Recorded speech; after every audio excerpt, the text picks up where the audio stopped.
நன்றி நன்றி நன்றி.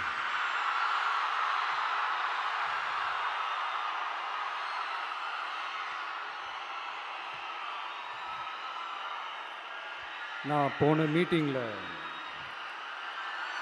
வேலூரில் பேசும்போது சொல்லியிருந்தேன், தமிழ்நாடு தான் விஜய், விஜய் தான் தமிழ்நாடு அப்படின்னு நான் சொல்லியிருந்தேன். அது ஏன் அப்படி சொன்னேன் அப்படின்னா, தமிழ்நாட்டு மக்களுடைய ஒரே பிரதிநிதியாக, உண்மையான ஒரு பிரதிநிதியாக நாம் மட்டும்தான் இருக்கிறோம்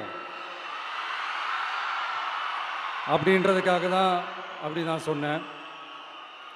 அப்புறம் அந்த தேர்தல் பற்றியும் நான் சொல்லியிருந்தேன். தமிழ்நாடு வர்சஸ் ஸ்டாலின் சார், அதாவது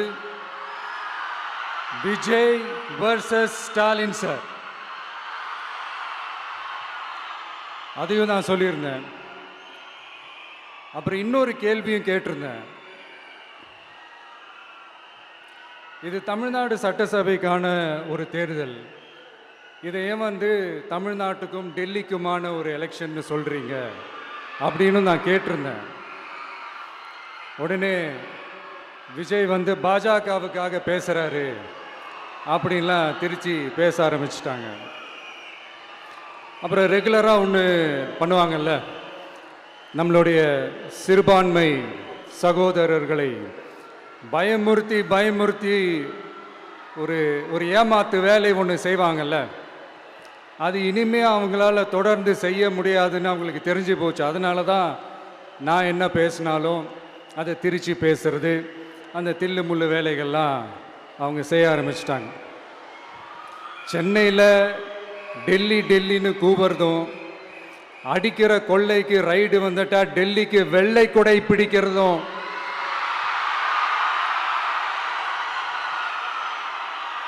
இதெல்லாம் யாருன்னு உங்களுக்கே நல்லா தெரியும். தமிழ்நாட்டை காப்பாற்றுறது திமுக தான், தமிழ்நாட்டை பிழைக்க வைக்கிறது திமுக தான், இதெல்லாமே பண்ணுறது திமுக தான், ஸ்டாலின் சார் தான். இதெல்லாம் ஒர்க் அவுட்டே ஆகாது பாஸ்.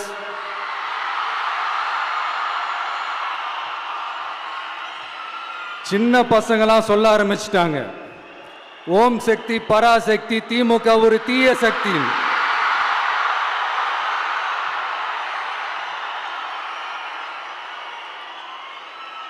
அதனால் இந்த தமிழ்நாடு இன்னொன்று வேற ஒன்று சொல்கிறாங்க. அது என்னடான்னா, தமிழ்நாட்டு அணி டெல்லி அணியா.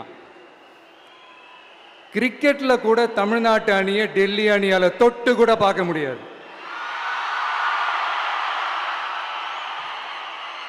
அப்படி இருக்கும்போது கிரிக்கெட்லேயும் விசில போடுறது தமிழ்நாடு தான், சிஎஸ்கே.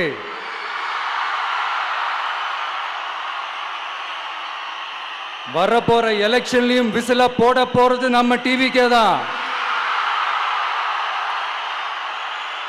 தமிழ்நாடு தான் டிவிக்கே, டிவிக்கே தான் தமிழ்நாடு. இந்த அணி அந்த அணி டெல்லி அணி இதெல்லாம் அனைத்தும் உடைஞ்சி நொறுங்கும், டிவிக்கே அடிச்சு நொறுக்கும்.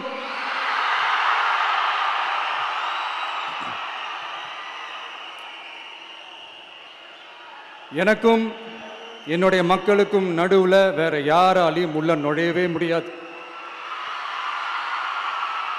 இது ஒரு அம்மா பையன் உறவு, அப்பா புள்ள உறவு, அண்ணன் தங்கச்சி உறவு, அண்ணன் தம்பி உறவு, அக்கா தம்பி உறவு.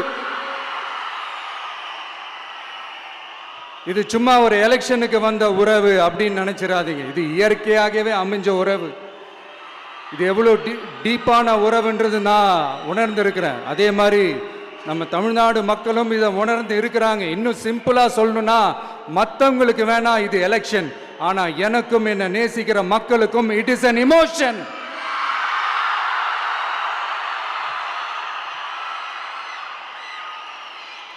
And it is not an ordinary emotion. It is a powerful oceanic emotion. இப்படி இருக்கும்போது வீட்டுக்கு வீடு விஜய், தமிழ்நாட்டுக்காக விஜய், வெற்றி பேரணியில் தமிழ்நாடு, இதெல்லாமே 100% இந்த எலெக்ஷன்ல அது ப்ரூவ் ஆகும்.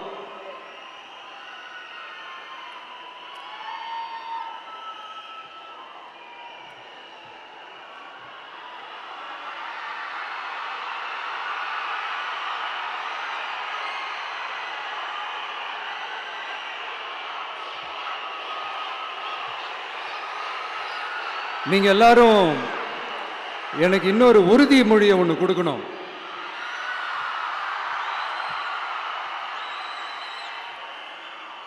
ஊழலற்ற உண்மையான சமூக நீதியை நிலைநாட்ட நம்ம ஆட்சியை அமைப்பீங்க தானே?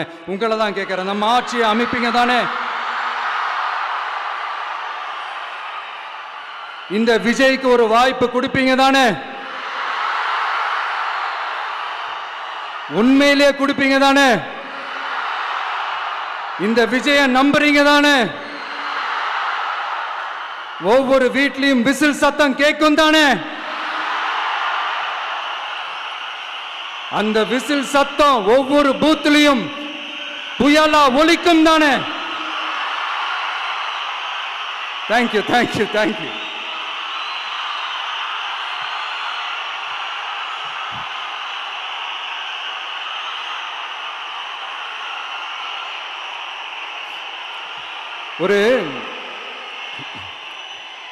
ஒரு டாக்டர் இருக்காருன்னா நாம் எப்போ அவரை பற்றி யோசிப்போம்?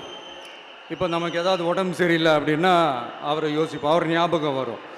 அது மாதிரி நமக்கு ஏதாவது ஒரு பிரச்சனை அப்படின்னா ஒரு வக்கீலை தேடிப்போம், அவர் ஞாபகத்துக்கு வருவார். இது மனித இயல்பு. அந்தந்த பிரச்சனை வரும்போது நம்ம அவங்கவுங்கள தேடி போவோம். ஆனால் ஆன் அ டெய்லி பேசிஸ் நம்ம சும்மா சாப்பிடும் போது கூட நம்மளை அறியாமல் ஒருத்தவங்களை பற்றி நினைப்போம், நம்மளை அறியாமல் அவங்களுக்கு நாம் நன்றி சொல்லுவோம். அந்த மதிப்பிற்குரிய அந்த மனிதர்கள் வேற யாரும் இல்லை, விவசாயி, விவசாயி, விவசாயி.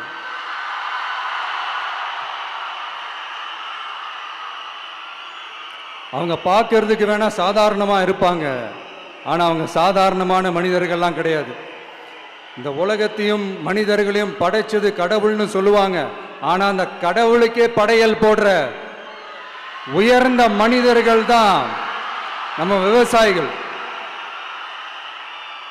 இந்த பூமியில உயிர் இருக்குது, இந்த பூமியில பூ பூக்கும், காய் காய்க்கும், பூத்து குலுங்கும்னு இந்த பூமியை அழகா காட்டி இந்த பூமியை சாமி ஆக்கிறதுல இயற்கையோட சேர்ந்து நம்ம விவசாயிகளுக்கும் ஒரு முக்கிய பங்கு ஒன்று இருக்குது. அதனால நான் ஏதோ ஓவரா ஏதோ சொல்றேன்னு நினைக்காதீங்க.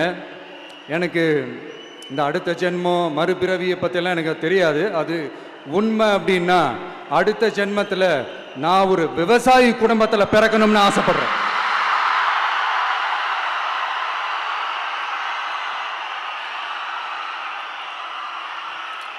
எனக்கு விவசாயத்தை பற்றி டீட்டெயில்டாக தெரியாது தான், நான் ஒத்துக்கிறேன். அதனால் மற்றவங்க மாதிரி நானும் டெல்டாக்காரன் தான் அப்படின்னு உங்கள் காதில் டால்டா ஊத்தலாம் நான் வரல. எனக்கு விவசாயத்தை பற்றி டீட்டெயில்டாக தெரியலனா கூட அவங்க படுற கஷ்டங்களை பற்றி எனக்கு நல்லாவே தெரியும். நம்மளுடைய முதல் அரசியல் பயணம் தொடங்கினதே அந்த பரந்தூர் விஷயத்தை கையில் எடுத்து தான். அதனால் நம்மளுடைய இந்த ஆட்சி அமைஞ்சதும் தீர்க்க வேண்டிய முக்கியமான பிரச்சனைகள்ல நம்மளுடைய விவசாய பிரச்சனைகளும் ஒன்று. முதல்வர் அவர்களுக்கு இந்த மாதிரி நீங்கள் அது செஞ்சிட்டேன் இது செஞ்சிட்டேன் அப்படின்னு நிறையா பெருமையாக சொல்லிக்கிறீங்களே, ஒரு அடிப்படை ஒரு பிரச்சனையை பற்றி ஒன்று பேசுவோமா? கொஞ்ச நாளைக்கு முன்னாடி ஐநா சபை ஒரு ரிப்போர்ட் ஒன்று வெளியிட்டிருந்தாங்க. அது கூட தினத்தந்தி நியூஸில் கூட வந்துச்சு.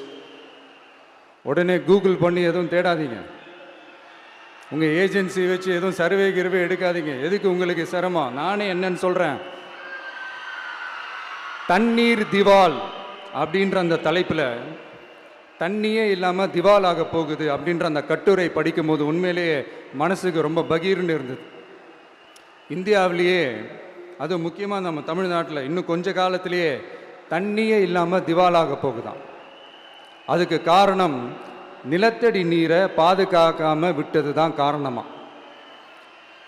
மண்ணையும் மணலையும் கொள்ளையடிச்சா பின்ன வேற என்ன நடக்கும்? மலைகளை முழுகினா பின்ன வேற என்ன நடக்கும்? கனிம வளங்களை கொள்ளையடிச்சா பின்ன வேற என்ன நடக்கும்? இந்த மணல் கொள்ளையில் ஈடுபட்டவங்கள மேல நீங்க சரியா நடவடிக்கை எடுக்கலன்னு அது போதுமானதாக இல்லை அப்படின்ட்டு சென்னை உயர்நீதிமன்றம் சொன்னிச்சே, மறந்துட்டீங்களா? இந்த மணல் கொள்ளை, கனிம வள கொள்ளை, இதுக்கெல்லாம் காரணம் மணல் மாஃபியா குரூப் தான் மதுரை உயர்நீதிமன்றம் அந்த கிளை சொன்னிச்சு. அதை மறந்துட்டீங்களா? இந்த மணல் மாஃபியா குரூப்புக்கு ஆதரவு அளிக்கிறது யாரு? உங்க திமுக கவர்மெண்ட் தானே. அது இல்லைன்னு சொல்ல முடியுமா? அவங்களோட டீலிங்ல இருக்கிறது யாரு? நீங்க தானே. அது இல்லைன்னு சொல்ல முடியுமா? தண்ணி திவாலாக போகுது, மணல் திவாலாக போகுது, கனிம வளம் திவாலாக போகுது. மொத்தத்தில் உங்க ஆட்சியில தமிழ்நாடு திவாலாக போகுது. கடன் மேல கடன் வாங்கிட்டு உங்க கவர்மெண்ட்டே குப்பராட்சி படுத்துக்குச்சு. உங்ககிட்ட பேசுறதும் ஒண்ணுதான். சரி, அதை விடுங்க.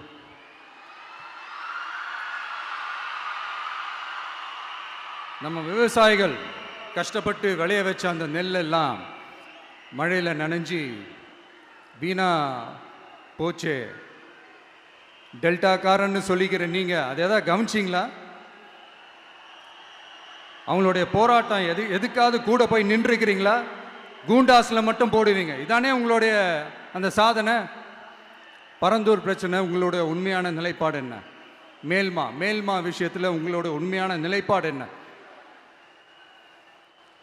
தமிழகத்தில் இருக்கிற எல்லா ஆறுகளையும் இணைப்போம், இந்தியாவிலேயே நாங்கள் தான் அதை பற்றி ஃபஸ்ட்டு யோசித்தோம் அப்படின்னு பெருமையாக சொல்லிக்கிற இந்த திமுக கவர்மெண்ட் அவங்களுடைய நாக் என்னன்னு சொல்லவா? இந்த மாதிரி பெரிய பெரிய திட்டங்கள்லாம் ஆட்சிக்கு வந்த உடனே செய்ய மாட்டாங்க. அந்த ஆட்சி முடிகிற டைமில், அந்த கடைசி 6 மாதம், அந்த 1 வருஷம், அந்த 1.5 வருஷத்தில் அதுக்கான திட்டத்தை கொண்டு வருவாங்க, அதுக்கான அடிக்கலை நாட்டுவாங்க. அதுக்கப்புறம் எலெக்ஷன் வரும், தோத்துருவாங்க. கேட்டால் எங்கள் ஆட்சி தான் முடிஞ்சிருச்சே அப்படின்னு நாடகம் ஆடுவாங்க. இல்லை, நான் தெரியாமல் தான் கேட்குறேன். மக்கள் மேலே உங்களுக்கு உண்மையிலே அந்த அக்கறை இருந்துச்சுன்னா ஆட்சிக்கு வந்த உடனே இந்த மாதிரி பெரிய பெரிய திட்டங்கள்லாம் ஸ்டார்ட் பண்ண வேண்டியது தானே. அதனால் ஆட்சி முடியும் போது அடிக்கல் நாட்டுறது. ஓட்டுக்காக என்னென்னலாம் பேசுவீங்க, ஆனால் மக்கள் இதெல்லாம் நம்புறதுக்கு அவங்க ஏமாளிங்க நினச்சிங்களா? மக்களே, நம்மளுடைய ஆட்சி அமைஞ்சதும் இந்த மாதிரி பெரிய பெரிய திட்டங்கள்லாம் உடனே ஸ்டார்ட் பண்ணுவோம். அதை அந்த 5 வருஷத்துக்குள்ள அதை முடிக்கவும் ட்ரை பண்ணுவோம். ஸோ இப்படிலாம் நம்ம பேசினா காவிரி பிரச்சனையில் உன் கருத்து என்ன, முல்லை பெரியார் பிரச்சனையில் உன் கருத்து என்ன, இப்படிலாம் அதெல்லாம் பற்றி உனக்கு என்ன தெரியுமா அப்படின்னு கேட்க ஆரம்பிச்சிருவாங்க. ஐயா, உலக மகா மேதைகளே, ROV, ரிமோட்லி ஆப்ரேட்டட் வெஹிக்கிள், அதை வச்சு தண்ணிக்குள்ளேயே போய் அணைகளோட உறுதித்தன்மையை ஆராய்ச்சி பார்க்குற வரைக்கும் நான் எல்லாம் தெரிஞ்சு தான் வச்சிருக்கிறேன். ஒருத்தன் சைலண்டாக இருக்கான், அமைதியாக இருக்கான்னா உடனே அவனுக்கு எதுவுமே தெரியாதுன்னு நினச்சிடாதீங்க. சும்மா கருத்து சொல்லிக்கிட்டு கம்பு சுற்றிக்கிட்டு இருந்தால் எல்லாமே நடந்துருமா? நசன் பேசி அதை கேட்டு மக்கள் வெறுத்து போயிட்டாங்க. உருப்படியா ஏதாவது யோசிங்கயான்னு மக்கள் நினைக்கிறத யாருக்கு தெரியுதோ தெரியலையோ, எனக்கு அது நல்லாவே தெரியுது. உரிய இடத்துக்கு போய் சம்பந்தப்பட்டவங்களோட பேசி அதுக்கான சொல்யூஷன் என்னன்னு தெரிஞ்சுக்கிட்டு அதை ப்ராப்பராக எக்ஸிக்யூட் பண்ணணும். அடுத்து, நம்மளுடைய கடல் விவசாயிகளான நம்மளுடைய மீனவர்களுடைய பிரச்சனைக்கு அப்பப்போ எந்திரிச்சு கடிதம் எழுதிட்டு திரும்ப தூங்க போயிடுவார். அவ்வளோதான், அதோட அது அப்படியே கிடக்கும். மானே, தேனே, பொன்மானே, இப்படிலாம் கடிதம் எழுதுறதெல்லாம் வேலைக்கே ஆகாது. ஒன்றிய அரசுக்கு அந்த உண்மையான உணர்வுபூர்வமான அந்த அழுத்தத்தை கொடுக்கணும். நம்ம மீனவர்கள் மேல அவங்க கையே வைக்கக்கூடாது, கையே வைக்க விடக்கூடாது. அவங்களுக்கான அந்த பாதுகாப்பு பக்காவா இருக்கணும். அதுதான் நம்மளுடைய ஒரே அஜெண்டா. மீனவர்களே, அடுத்து நம்மளுடைய ஆட்சி தான். கவலைப்படாதீங்க, தைரியமா இருங்க. உங்களுக்கான பாதுகாப்பு பக்காவா இருக்கும். இப்படி இருக்கும்போது அடுத்ததும் நாங்க தான் அப்படின்னு சிஎம் சார் சொல்லுவாங்க. அதெல்லாம் நடக்கவே நடக்காது. 2வது முறை வந்ததெல்லாம் சரித்திரமே கிடையாது. இந்த சைனால கிரேட் வால் ஆஃப் சைனா கேள்விப்பட்டிருப்பீங்க. அதோடைய நீளத்தை விட பெரிய டாஸ்க் இது. ஆனானப்பட்ட அவங்க அப்பாவாலே முடியல.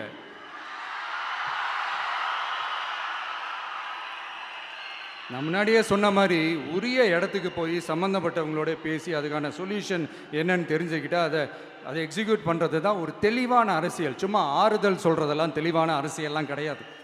அதெல்லாம் ஒரு ஹம்பக் அரசியல். அரசியலுக்கு வந்துட்டா கலெக்ஷன் பார்க்கலாம் அப்படின்றதெல்லாம் அரசியல் கிடையாது. உண்மையிலே மக்களுக்கான அந்த உழைப்பு இருக்கணும். அதனால தான் நாம் அரசியலுக்கு வந்திருக்கிறோம். இது எதிரிங்களுக்கு நல்லாவே தெரியும். அதனால தான் நம்மளை சுற்றி அத்தனை சதிகள். அதில் முக்கியமான சதி என்ன தெரியுமா? இதை பாரு, ஒன்று நீ இல்லைனா நான் இல்லைனா நீ இல்லைனா நான். நமக்குள்ள வேற எவனும் நடுவில் வந்துடக்கூடாது. நாம 2 பேரால மட்டும்தான் மக்களை ஈஸியா ஏமாற்ற முடியும். இந்த விஜய் வந்ததுனால நமக்கு பொழப்பே போச்சு. மக்கள் வேற அவனை தான் நம்புறாங்க. நாம வெளியே அடிச்சுக்கிற மாதிரி அடிச்சுக்கிட்டாலும் உள்ள நம்மளுடைய டீலிங் பக்காவா இருக்கணும். மக்களோட ஃபீலிங்ஸை பற்றிலாம் நமக்கு கவலை இல்லை. நமக்கு டீலிங் தான் முக்கியம். மாற்றி ஆட்சிக்கு வந்துடலாம்னு நினைச்சோம். ஆனால் அது நடக்காது போல் இருக்கு. அதனால நீ என்ன பண்ற? எஸ்ஓபின்னு போட்டு ஒரு பக்கம் அவனை தடுத்துரு, இன்னொரு பக்கம் அவன் மேல பழி போட்டு நானும் தடுத்துடுறேன். என்ன ஓகேவா? டீலிங் ஓகேவா? ஓவர்.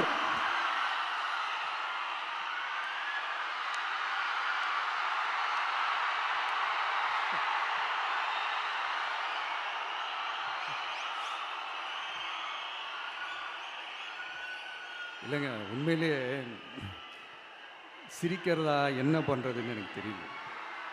உண்மையிலே இப்படி தான் இருக்கு அவங்க டீலிங்லாம்.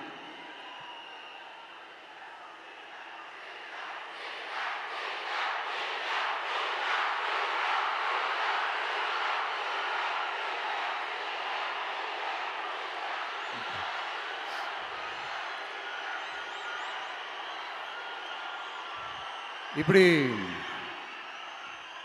பழி மேலே பழி போட்டு கரூரில் ஆரம்பித்து நம்ம ஜனநாயகன் படம் ரிலீஸ் வரைக்கும். ஆனால் அந்த ரிலீஸ் பிரச்சனையில் நிறைய பேர் குரல் கொடுத்தாங்க. முக்கியமாக நம்மளுடைய முதல்வர் அவர்கள் கூட பூசி மொழிகி பட்டும் படாமல் குரல் கொடுத்தாங்க. But what ever it is, குரல் கொடுத்த அவங்களுக்கும் மற்றவங்க எல்லாருக்கும் இந்த நேரத்தில் என்னுடைய நன்றியை தெரிவிச்சுக்கிறேன். இப்படி நம்ம வெளிப்படையாக பேசுறதுனால சிஎம் சாரோட மனநிலை இப்போ எப்படி இருக்கும் தெரியுமா? ஏற்கனவே கட்சிக்காரங்க தொல்லை தாங்க முடியல, தூங்க விட மாட்டேறாங்க. இந்த விஜயும் வந்து தூங்க விட மாட்டான். நம்ம பாட்டுக்கு ஹைவேல சைக்கிளில் சோலாவா போலான்னு நினைச்சோம். இவன் நாடானா மக்கள் சக்தியோட வந்துட்டு இருக்கான். இவன் தான் கேள்வி கேட்கறான்னு பார்த்தா மக்களையும் கேள்வி கேட்க வைக்கிறான். 1000 ரூபாய் கொடுத்துட்டு இருந்தோம், 5000 ரூபாய் கொடுத்து ஏமாத்தலான்னு பார்த்தா அதையும் கேள்வி கேட்க வைக்கிறான். விசில் சத்தம் வேற விண்ண முட்டுது. கூட்டணி கட்சிகள் தொல்லை வேற தாங்க முடியல. இவன் பண்ற பிரச்சாரத்தையாத்த முடக்கலான்னு பார்த்தா அப்பவும் மக்கள் அவன் பின்னாடி தான் நிக்கிறாங்க. என்ன பண்றது ஏது பண்றதுன்னு தெரியாத ஒரு மனநிலையில இருப்பாரு. ஆனா சார், நீங்க இந்த விஜயம் முடக்கலாம்.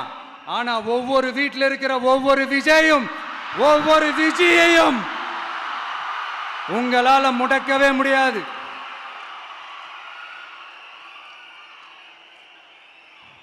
அவங்களாம் ஆல்ரெடி பிரச்சாரத்தை ஸ்டார்ட் பண்ணிட்டாங்க சார். வீட்லயே குடும்பமா இறங்குவாங்க பாருங்க பிரச்சாரத்துக்கு. அப்ப உங்களால மட்டும் இல்ல,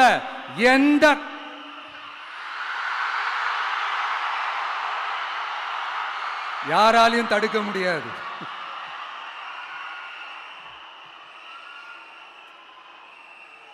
நம்ம டவுன் சவுத்தில் ஒரு ஊரில் உங்கள் அப்பாவுக்கு வெங்கல சிலை வைக்கணும்னு ட்ரை பண்ணீங்கல்ல, அதுக்கு சுப்ரீம் கோர்ட் என்ன சொன்னாங்க? மக்களோட பணத்தில் யாருக்கு புகழ் பாட பார்க்குறீங்க அப்படின்னு கேட்டாங்கல்ல. அதுக்கு என்ன அர்த்தம் தெரியுமா? ஊராம் வீட்டு நெய்யில் உங்கள் வீட்டுக்கு ஸ்வீட்டு செய்யாதீங்க. எப்படி? ஊராம் வீட்டு நெய்யில் உங்க வீட்டுக்கு ஸ்வீட்டு செய்யாதீங்கன்னு அர்த்தம். மக்களோட ஒரு அடிப்படை வாழ்வாதாரத்துக்கு ஏதாவது பிரச்சனைக்குன்னு கேட்டா நிதி சுமைன்னு சொல்றீங்க. செலை வைக்கிறதுக்கு மட்டும் எங்கிருந்து சார் காசு வருது?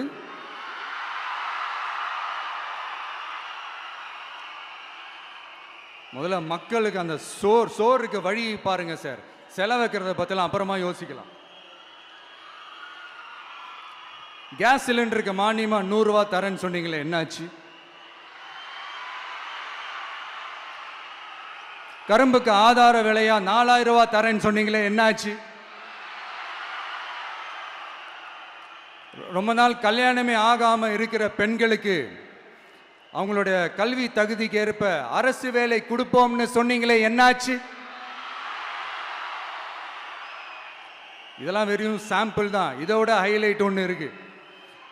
மாநில அரசால முடியவே முடியாதுன்னு தெரிஞ்சுக்கிட்டோம், நாங்க வந்தா நீட்டை ஒழிப்போம். ஆகா ஆகா ஆகா ஆகா, எவ்வளவு பெரிய ஒரு மோசடி இது! கேட்டா நாங்க தான் முன்மாதிரி ஆட்சின்னு சொல்லுவாங்க. மோசடி ஆட்சி. மோசமானவங்களே முக்கியமானவங்க கேள்விப்பட்டிருக்கிறீங்களா? அந்த மாதிரி மோசடி ஆட்சியிலே முக்கியமான ஆட்சி இந்த திமுக ஆட்சி. மக்களே, மக்களை நேசிக்கிற விஜய் வேணுமா? மக்கள் விரோத ஆட்சி நடத்துற ஸ்டாலின் சார் வேணுமா?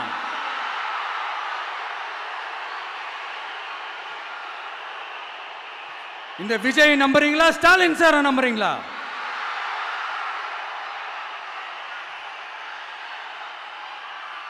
இந்த சத்தத்துக்கு அர்த்தம் தெரியுமா சார்? ஸ்டாலின் தொடரட்டும் அப்படின்னு அர்த்தம் கிடையாது. தீய சக்தி திமுக ஆட்சி மறையட்டும், தூய சக்தி டிவிகே ஆட்சி வரட்டும். நானும் உதிக்கட்டும்னு சொல்லாம்னு நினைச்சேன், பார்த்தா அதை வேற திருச்சி பேச ஆரம்பிச்சிருவாங்க.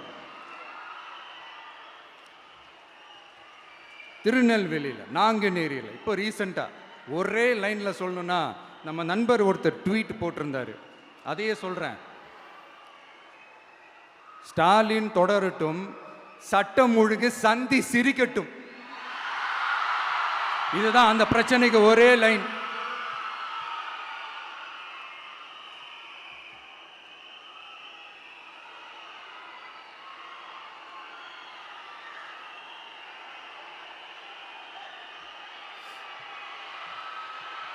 மக்களே, காஞ்சிபுரத்தில், வேலூரில் எல்லாம் நம்மளோட விஷனை பற்றி சொன்னோம் இல்லையா? அதே மாதிரி இங்கேயும் சில விஷன்ஸை சொல்லணும். இது மற்றவங்க மாதிரி தேர்தல் வாக்குறுதின்னு சொல்லி ஏமாத்துறது கிடையாது. நம்மளை நம்புகிற மக்களுக்கு நம்பிக்கை தர்றது. நம்ம ஆட்சிக்கு வந்ததும் இதெல்லாம் செய்ய நடவடிக்கை எடுப்போம்னு சொல்கிறது. டெல்டா விவசாயிகள் சமீபத்தில் கூட உரத்தட்டுப்பாட்டை சந்திச்சிங்கல்ல. சில பேர் உரத்தை பதுக்கி வச்சு அதிக விலைக்கு விற்றதா நியூஸ்லாம் கூட வந்துச்சு. நம்ம டிவிக்கு ஆட்சி வந்ததும் உரத்தட்டுப்பாடு இல்லாமல் பார்த்துக்குவோம். 5 ஏக்கர் வரை நிலமுள்ள விவசாயிகள் வேளாண் கூட்டுறவு வங்கிகளில் வாங்கிய பயிர் கடன் முழுமையாக ரத்து செய்வதற்கும், 5 ஏக்கருக்கு மேல் உள்ள விவசாயிகள் வேளாண் கூட்டுறவு வங்கிகளில் வாங்கிய பயிர்க்கடன் 50% வரை ரத்து செய்வதற்கான சாத்திய கூறுகளை ஆராய்ந்து உறுதியாக நடவடிக்கை எடுப்போம். திமுக மாதிரி எல்லாருக்கும்னு சொல்லிட்டு அதுல தகுதி ஃபிக்ஸ் பண்ணி பாகுபாடு காட்டி ஏமாற்ற மாட்டோம். எல்லாத்தையும் வெளிப்படையாக சொல்லுவோம். 2 ஏக்கர் வரை நிலமுள்ள விவசாயிகள் மற்றும் நிலமற்றவர்கள் குடும்பத்தில் யாரும் மாநில மற்றும் ஒன்றிய அரசு ஊழியராக இல்லாமல் இருக்கும் பட்சத்தில் அவர்களின் குழந்தைகளின் பொறியியல் மற்றும் மருத்துவம் உள்ளிட்ட தொழிற்கல்வி முதல் அனைத்து வகை படிப்புகளுக்குமான முழு செலவையும் அரசே ஏற்கும்.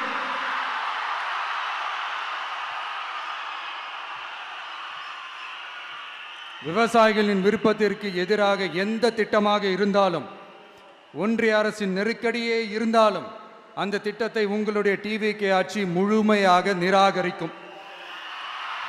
எப்போதும் விவசாயிகளின் பக்கமே நம் ஆட்சி நிற்கும்.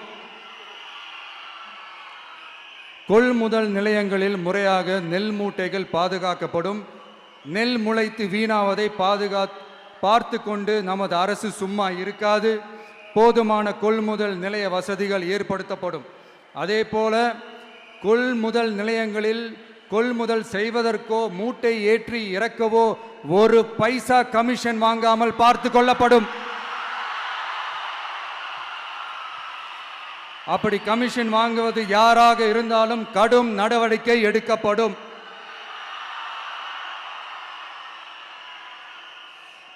ஐநூறு ரேஷன் கார்டுகளுக்கு ஒரு ரேஷன் கடை என்ற வரையறை நிர்ணயிக்கப்படும். கிராமங்களிலும் எடையாளர் நியமிக்கப்படுவார். பெண் விற்பனையாளருக்கு பெண் எடையாளர், ஆண் விற்பனையாளருக்கு ஆண் எடையாளர் என்பது பின்பற்றப்படும்.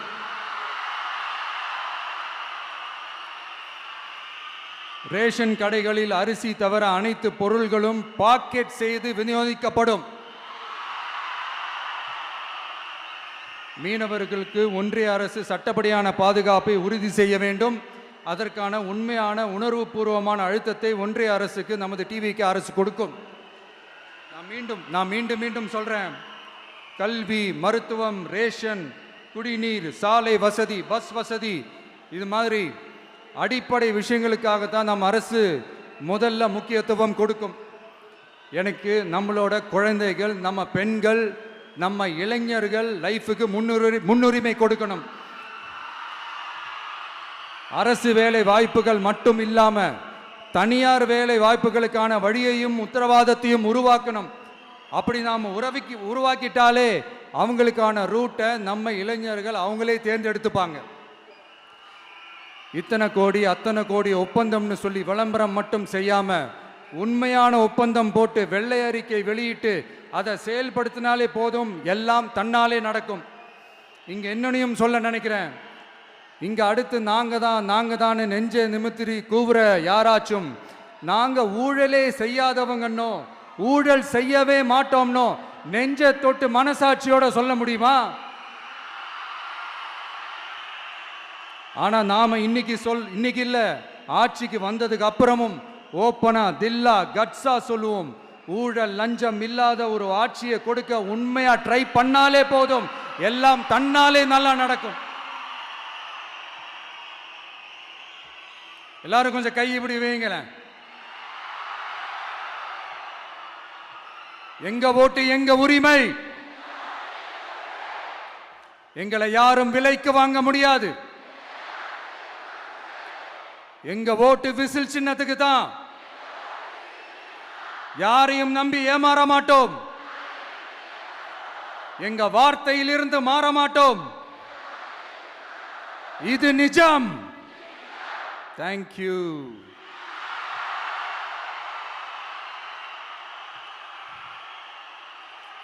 என் நெஞ்சில் குடியிருக்கும் தஞ்சை மக்களே,